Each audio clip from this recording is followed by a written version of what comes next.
अच्छा, जो कंपोनेंट हम लोग आपको उस दिन लिख के दिखाए थे कल वाला, वो सबको याद है? कहाँ कहाँ पे क्या था? एक बार और बना देते हैं यहाँ पे साइड में।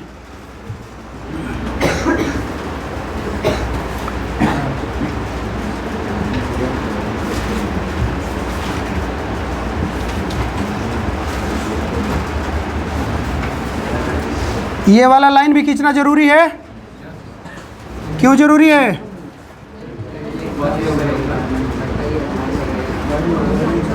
ये आपको बतलाता है कि इंसुलेटेड सरफेस कौन सी है, और जिस साइड में प्लेन है, जिस साइड में कोई लाइन नहीं खींची गई, वो बतलाता है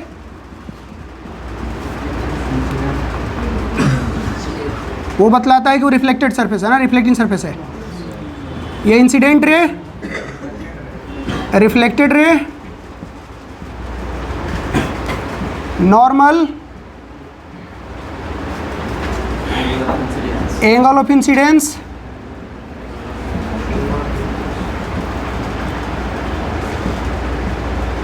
एंगल ऑफ रिफ्लेक्शन। और ये तो आपको पता ही है, रिफ्लेक्टिंग सरफेस इसको बोलते हैं हम लोग, है ना। चलो अब हम लोग एक एक करके ना सबको डिफाइन कर लेते हैं। कल तो ये सब हम समझ ही गए थे, डिफाइन भी करना जरूरी है। सबसे पहले incident ray.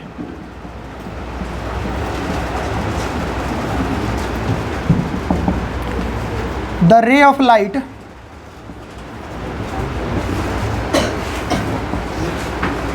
which falls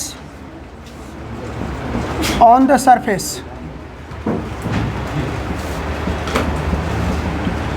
is called incident ray।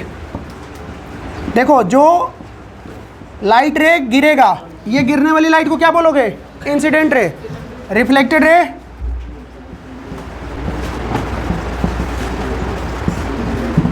क्या कर रहा है?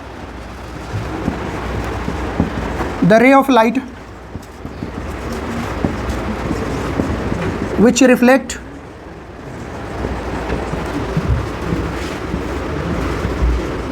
after striking on the surface। Surface पे स्ट्राइक करके जो रिफ्लेक्ट करेगी उस रे को हम क्या कहेंगे? Reflected ray. Surface is called reflected ray. ठीक है, अब आता है एंगल ऑफ इंसिडेंस। देखो, डेफिनेशन बहुत ईजी है, हम लिख रहे हैं क्योंकि आपको लिखना जरूरी है।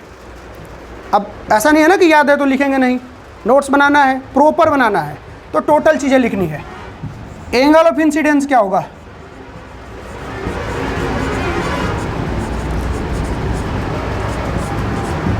एंगल ऑफ इंसिडेंस को स्मॉल आई से डिनोट करते हैं, ध्यान रखिएगा।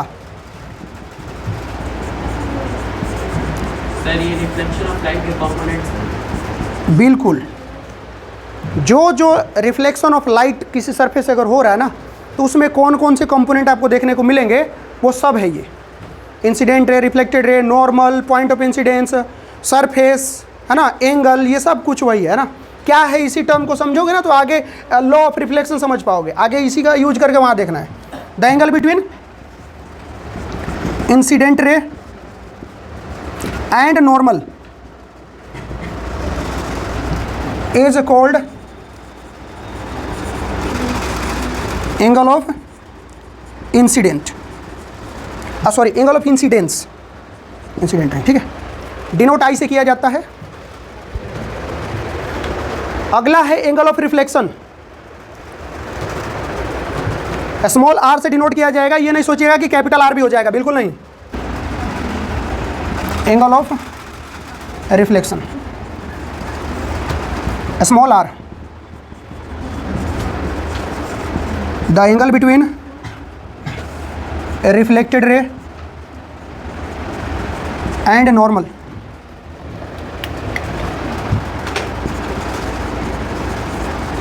is called angle of reflection. ठीक है, आगे बात समझ। अब चीज़ें बता चुके हैं आपको, थोड़ा सा एक बार और डिफाइन कर देंगे, थोड़ा सा डिटेल में देख लेंगे। देखो, इंसिडेंट रे दिख रहा है आपको, ये वाली जो लाइट रे इंसिडेंट कर रही है मतलब गिर रही है, और एक नॉर्मल आपको दिख रहा होगा। देखो कोई भी सरफेस होगा ना, चाहे वो सरफेस है किसी डायरेक्शन में हो, उस सरफेस के परपेंडिकुलर को हम कहते हैं normal.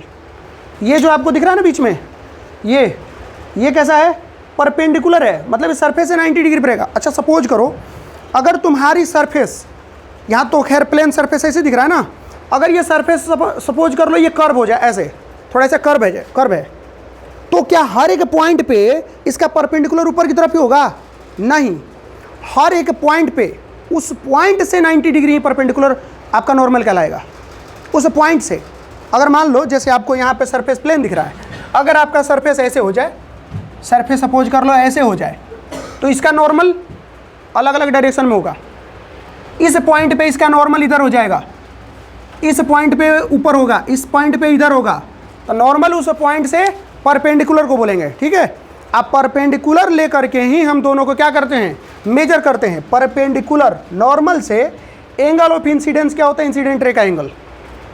Reflected angle of reflection क्या होता है, रिफ्लेक्टेड रे और नॉर्मल के बीच का एंगल। ठीक है, तो ये चीज़ थोड़ा समझना। आगे एक और डेफिनेशन रहा ना, कौन सा, नॉर्मल का डेफिनेशन देख लेते हो, और एक पॉइंट ऑफ इंसिडेंस का, दो normal. The perpendicular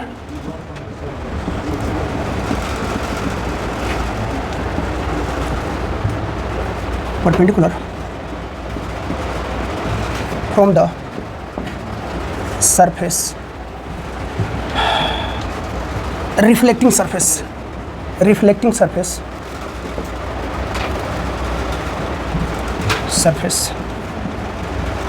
is known as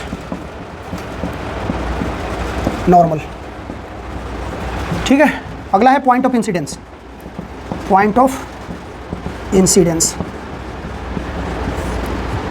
the point at which incident ray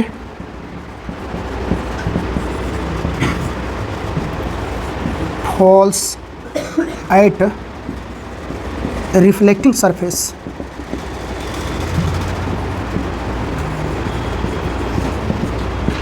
is known as point of incidence।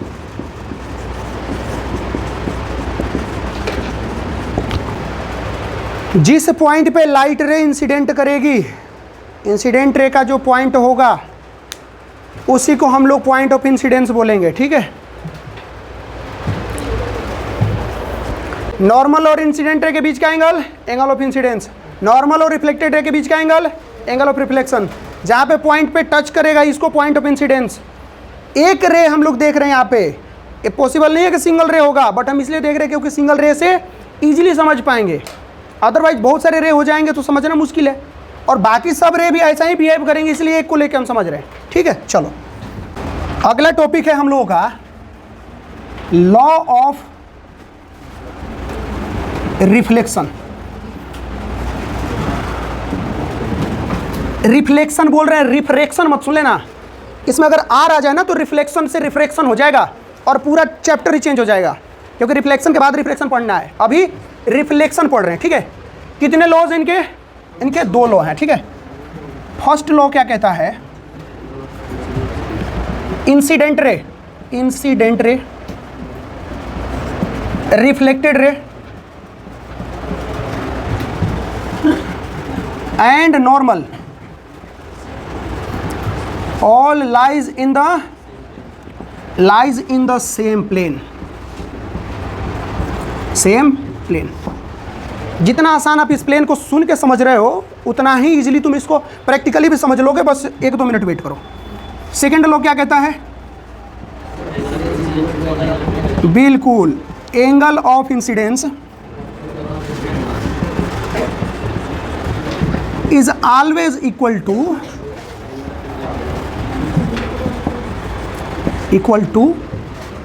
Angle of reflection. बहुत काम की बात है, देखो, यानी कि angle i is equal to angle are.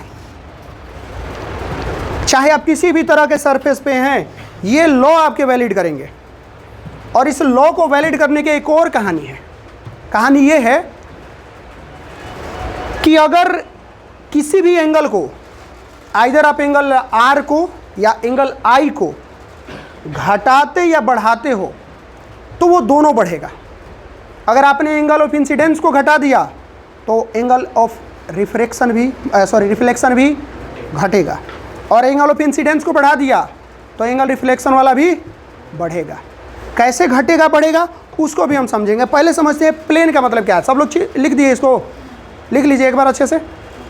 हो गया जी। पीछे पेन चल रहा है अभी आधे से ज़्यादा का। कहोगे कि प्लेन का मतलब एक सरफेस होता है, नहीं। प्लेन का मतलब वो स्ट्रेट सरफेस। जैसे पेज है किसी के पास, पेज, बुक नहीं दिखा सकते ना, पेज दिखाइए ना, फाड़ में देना। हाँ, तुम लोग को देर नहीं लगता फाड़ने में। फाड़ दी तो अब निकाले। अरे देखो, आपको ये पेज दिख रहा है? ये पेज, जिस सरफेस, पेज का जो सरफेस दिख रहा है, ये सरफेस कौन सा सरफेस है? एक प्लेन का सरफेस है। अब सोचिएगा थोड़ा सा, अगर ये सरफेस मतलब ये ऐसे हो जाए, और अब देखो तो ये वाली सरफेस एक प्लेन और ये वाला सरफेस दूसरा प्लेन। बात समझ में आई? जिस सरफेस का जो सरफेस होगा ना किसी भी लेयर का, वो पूरा सरफेस ही प्लेन कहलाएगा। तो हमने बोला फर्स्ट लॉ में कि incident ray, reflected ray, normal सब एक ही प्लेन में होंगे, प्लेन नहीं चेंज करेंगे। अगर ये पेज हमारा एक प्लेन है, लाइट रे इंसिडेंट अगर इस प्लेन में करेगा तो रिफ्लेक्ट भी इसी प्लेन में करेगा। अगर इंसिडेंट इस प्लेन में करेगा तो रिफ्लेक्ट भी इसी प्लेन में। ठीक है, ये प्लेन की कहानी। दूसरा, angle of incidence angle of reflection के बराबर होगा। अगर इंसिडेंट एंगल ऑफ इंसिडेंस घटेगा तो एंगल ऑफ रिफ्लेक्शन भी घटेगा। अगर एंगल ऑफ इंसिडेंस बढ़ेगा तो एंगल ऑफ रिफ्लेक्शन भी बढ़ेगा।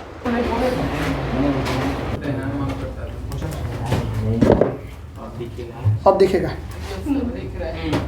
अब देखो, दिख रहा है? देखो, रुक जा, थोड़ा ध्यान देना, थोड़ा सा रुक जा। दोनों ऊपर देख, दोनों लाइट दिख रहा है आपको? दोनों लाइट का पाथ दिख रहा है? थोड़ा ध्यान दीजिएगा, एक इंसिडेंट है और एक रिफ्लेक्टेड है। अब इंसिडेंट को रिफ्लेक्टेड के एंगल के अकॉर्डिंग थोड़ा रेस्पेक्ट में देखिएगा। अब बीच में नॉर्मल तो दिखेगा नहीं, नॉर्मल तो परपेंडिकुलर होता है। अगर इसको हम थोड़ा, ये देखो, घटा रहे हैं, एंगल ऑफ रिफ्लेक्शन भी घट रहा है, और इसको बढ़ा रहे हैं, ये भी बढ़ रहा है। कॉज क्या है? रिफ्लेक्शन कब लाता है? वो इसी बेस पे। ये तो सेकंड लॉ था। फर्स्ट वाला लॉ, फर्स्ट लॉ देखो, जिस प्लेन में ये गिर रहा है, क्या उसी प्लेन में उसका रिफ्लेक्टेड, जो रिफ्लेक्टेड रे वो भी जा रहा है? ध्यान से देखो, अगर हम तुमको दिखाया था ना कि पेज अगर जिस प्लेन में है तो उसी प्लेन में ये भी जा रहा है। देखो, अगर इसको हम प्लेन चेंज करते हैं, देखना, प्लेन चेंज कर दिए तो क्या रिफ्लेक्टेड रे भी उसी प्लेन में जा रहा है? ऐसा तो नहीं हो रहा है कि मुड़ रहा है, नहीं ना, उसी प्लेन में ही है।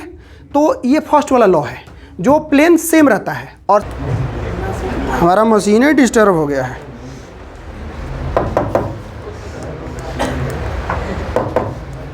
तो मशीन डुप्लीकेट नहीं है बालक, 300 का मशीन है, ऐसे कह दोगे? वो क्या कहते हैं, वो 20 रुपये वाला नहीं है जो तुम लोग समझ रहे हो, वो वाला नहीं है। उसमें 7 रंगों लगा के ऐसे घुमाते हो। एगो बगल वाला छत पर से बाहर था, राती में छत पे हम खड़े थे, वो क्या कर रहा था, धीरे से बार के अब भाग जाते नीचे। हम कह रहे कौन ही रात में लाइट बार रहा है, वो भी लेजर लाइट, और वो भी रात में अंधेरा हो गया था थोड़ा। फिर थोड़ा देर में फिर जलाया, तो अब फिर देखे तो लाइट दिखा, फिर गायब। कौन जला रहा है? तब तक उधर ही देख रहे थे, आया और जलाया। अब छोटा छोटा बच्चा है, सोचा कितना पौधेला है। अच्छा, तुम लोग बड़े हो गए, बात सही कर रहे हो। तो बुढ़ापा में यही नहीं करोगे? तो बड़े तो मतलब बुढ़ापा और का। सर छिपकली के बारे में भाग जाएगी। छिपकली? भाग जाएगी लेजर लाइट। छिपकली क्या चाहिए? भाग जाएगी। छिपकली? नहीं, हाँ लेजर लाइट से। छिपकली भगाने के लिए लेजर लाइट रखे हैं जी। ऑन को कौन बना के खाने का नाम सुने हैं? Yes, sir. अब ये अब बढ़िया वाला मतलब लेजर लाइट आएगा, बहुत सारा काम होगा इसे। ये छिपकली भगाने के लिए उसका यूज़ करते हैं। अच्छा, सबसे ज़्यादा दिक्कत तुम लोग छिपकली से है। चलो, दिखने में अच्छी नहीं होती है क्या? उसे एक सवाल तुम लोगों को रोते रहेगा। सवाल एक ये रहेगा जो हम आपको बताए हैं, कौन सा, कि अगर लाइट रे परपेंडिकुलर इंसिडेंट करेगा तो रिफ्लेक्शन कहाँ होगा? तो बोलोगे रिफ्लेक्शन सेम पाथ पे होगा। कंडीशन के अकॉर्डिंग भी पूछा जाता है, what is the condition when incident ray and reflected ray both are on same path. Condition पूछा जाता है तो तुम बोलोगे व्हेन इंसिडेंट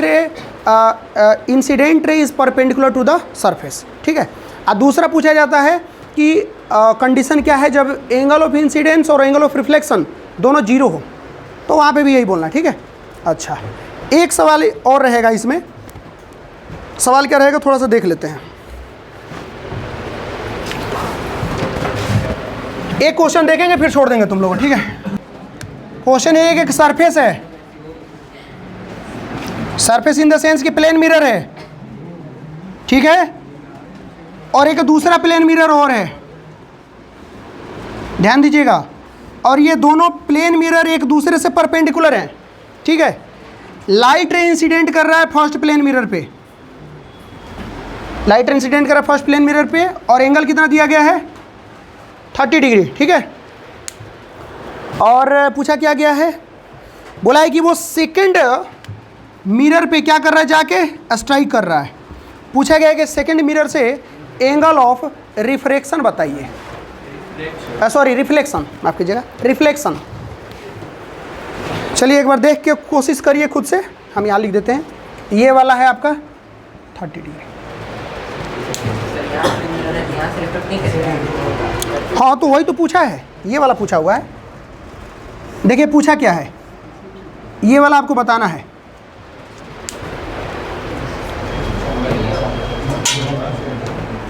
कोशिश करिए। 30। अरे भाई साहब 30 तो ऑलरेडी दिया हुआ है, कैसे तुम लोग जल्दबाजी में? ट्रेन छूट रहा है, आराम से करो ना, क्या इतने जल्दबाजी में है? कोशिश करो, अरे करिए आप लोग भी। आप लोग भोज भात में आए हैं, बोतल बटाने का इंतजार कर रहे हैं, तो करिए ना इसको। हम देखें? हाँ, चलो आओ हम ही देखते हैं। अगर ये 30 डिग्री है तो एंगल ऑफ रिफ्लेक्शन भी क्या हो जाएगा?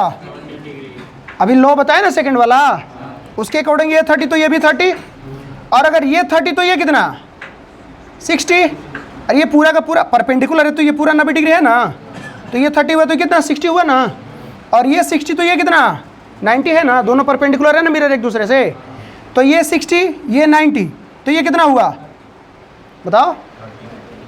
और ये 30 डिग्री हुआ, और अगर ये 30 तो ये परपेंडिकुलर 90 होता है तो ये कितना, और अगर ये 60 तो सेकेंड लॉ ऑफ रिफ्लेक्शन से ये वाला कितना, तो एक से हमारा 60 डिग्री नहीं हुआ। दिमाग लगा रहे कब से, पता नहीं कौन सा रॉकेट साइंस आ गया है। चलिए फिर आज के लिए टाटा बाय बाय।